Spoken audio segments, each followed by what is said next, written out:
Scene আলিফ জবর সা, এক আলিফ টানতে হবে কারণ জবরের বাম পাশে খালি একটি আলিফ আছে। সা, বা জের বি, কফ ওয়াও পেশ কু, এক আলিফ টানতে হবে কারণ পেশের বাম পাশে সাকিনওয়ালা ওয়াও আছে। আমরা উপরের নিয়মগুলো মুখস্থ করে ফেললে আমরা এগুলো খুব ভালোভাবে বুঝতে পারবো। সাবিকু, নুন জবর না, সাবিকুনা। আসসালামু আলাইকুম রহমতুল্লাহি ওয়া বারাকাতুহু।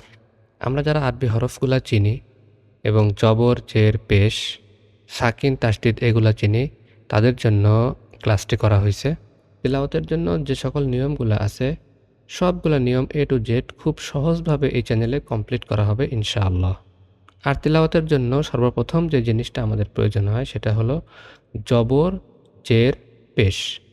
আর জবর, জের, পেশ পড়ার স্বাভাবিক নিয়ম হলো কোনো হরফে যদি এক জবর অথবা এক জের অথবা এক পেশ থাকে তাহলে সেই হরফকে তাড়াতাড়ি পড়তে হবে, টেনে পড়া যাবে না।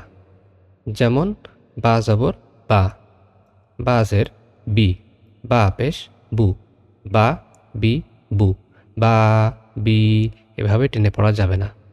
আর এই নিয়মটির নাম হলো হরকত। এতটুকু মনে রাখতে পারলেই হবে। এই কথাটাই এখানে গুছিয়ে বলা আছে, এক জবর, এক জের, এক পেশকে হরকত বলে আর হরকতের উচ্চারণ তাড়াতাড়ি পড়তে হয়। নিচের এক্সাম্পলগুলো আমরা একটু দেখি। নুন জবর না, সদ জবর স, নাস, র জবর র, নাসর। একইভাবে পরের উদাহরণটি আমরা দেখি।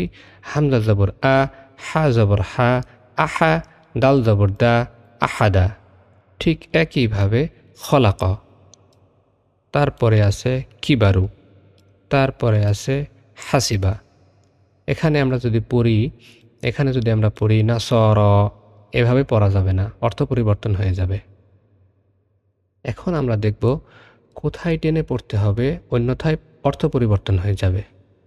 এক নম্বরে জবরের বাম পাশে যদি খালি আলিফ থাকে, ঠিক এরকম জবরের বাম পাশে শুধুমাত্র একটি আলিফ আছে যার উপরে নিচে কিছু নাই। এরকম থাকলে এক আলিফ পরিমাণ টেনে পড়তে হবে, যেরকম বা আলিফ জবর বা। দুই নম্বরে আছে জেরের বাম পাশে যদি সাকিনওয়ালা ইয়া থাকে, ঠিক এরকম এখানে জেরের বাম পাশে সাকিনওয়ালা একটি ইয়া আছে, এজন্য বা ইয়াজের বি, এক আলিফ পরিমাণ টেনে পড়তে হবে। তিন নম্বরে পেশের বাম পাশে আছে সাকিনওয়ালা ওয়াও, ঠিক এরকম পেশের বাম পাশে সাকিনওয়ালা ওয়াও, বা ওয়াও পেশবু, এক আলিফ টেনে পড়তে হবে। আর এই নিয়মটির নাম হলো মাদ্দে তবাই। এখন আমরা নিচের উদাহরণ থেকে একটু দেখি। প্রথমে আছে সিন আলিফ জবর সা, এক আলিফ টানতে হবে কারণ জবরের বাম পাশে খালি একটি আলিফ আছে। সা, বা জের বি, কফ ওয়াও পেশ কু, এক আলিফ টানতে হবে কারণ পেশের বাম পাশে সাকিনওয়ালা ওয়াও আছে। আমরা উপরের নিয়মগুলো মুখস্থ করে ফেললে আমরা এগুলো খুব ভালোভাবে বুঝতে পারবো। সাবিকু, নুন জবর না, সাবিকুনা। তারপরের উদাহরণটি আমরা দেখি। ফায়াজের ফি, হাজের হি, ফি হি, ফি, এক আলিফ টানতে হবে কারণ জেরের বাম পাশে সাকিনওয়ালা ইয়া। তারপরে ইয়া জবর ইয়া, কফ ওয়াও পেশ কু, পেশের বাম পাশে সাকিনওয়ালা ওয়াও, এজন্য কফ ওয়াও পেশ কু, ইয়াকু, লাম পেশলু, ইয়াকুলু। তারপরে শেষের উদাহরণটি আমরা দেখি। প্রথমে আছে হা জবর হা, কাফিয়াজের কি, এক আলিফ টানতে হবে কারণ জেরের বাম পাশে সাকিনওয়ালা ইয়া। হাকি, মিম দুই পেশমুন, হাকিমুন।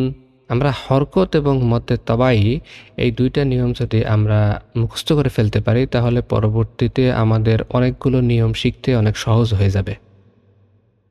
একই সাথে আমরা আরেকটু নিয়ম শিখে রাখি। খাড়া জবর, খাড়া জের, এরকম উল্টা পেশ এরকম যদি থাকে তাহলে সেখানেও আমরা এক আলিফ পরিমাণ টেনে পড়ব এবং সেটাকেও আমরা মদ্দে তবাই বলবো। এই কথাটাই এখানে লেখা আছে। খাড়া জবর, খাড়া জের, উল্টা পেশ থাকলে সেখানে এক আলিফ পরিমাণ টেনে পড়তে হয়, এটাকেও মদ্দে তবাই বলে। যেমন বা খাড়া জবর বা, বা খাড়া জের বি, বা উল্টা পেশ বু, বা বি বু। কিন্তু এখানে আমরা টেনে পড়ব না। বা জবর বা, বা জের বি, বা পেশ বু, এটা হরকতের নিয়ম, আমরা এখানে টেনে পড়তে পারবো না। এবার আমরা উদাহরণগুলো একটু দেখি। প্রথমে আছে জাল খারা জবর দা, লাম জের লি, জালি, কাফ জবর কা, জালিকা। তারপরের উদাহরণটি আমরা দেখি। হামজা মিম জবর আম, র জের রি, আমরি, হা খারা জের হি, আমরিহি। আমি প্রথমে যে আলিফটা আছে এটাকে আমি হামজা জবর বলছি, কারণ আলিফের উপরে বা নিচে জবর জের পেশ থাকলে সেই আলিফকে হামজা বলা হয়। এটা আমরা একটু মনে রাখবো। শেষের উদাহরণটি আমরা দেখি। র জবর র, সিন ওয়াও পেশ সু, কারণ পেশের বাম পাশে সাকিনওয়ালা ওয়াও, এই জন্য সিন ওয়াও পেশ সু, লাম পেশ লু, রসুলু, হা উল্টা পেশ হু, রসুলুহু। এখানে সিন ওয়াও পেশ সু, একালিফ মধ্যে তবাই। এখানে হা উল্টা পেশ হু, এটাও একালিফ মধ্যে তবাই।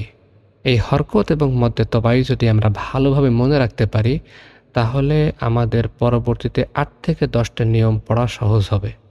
তাহলে আজকে এই পর্যন্তই, কথা হবে পরবর্তী ভিডিওতে। আসসালামু আলাইকুম ওয়া রাহমাতুল্লাহি ওয়া বারাকাতুহু।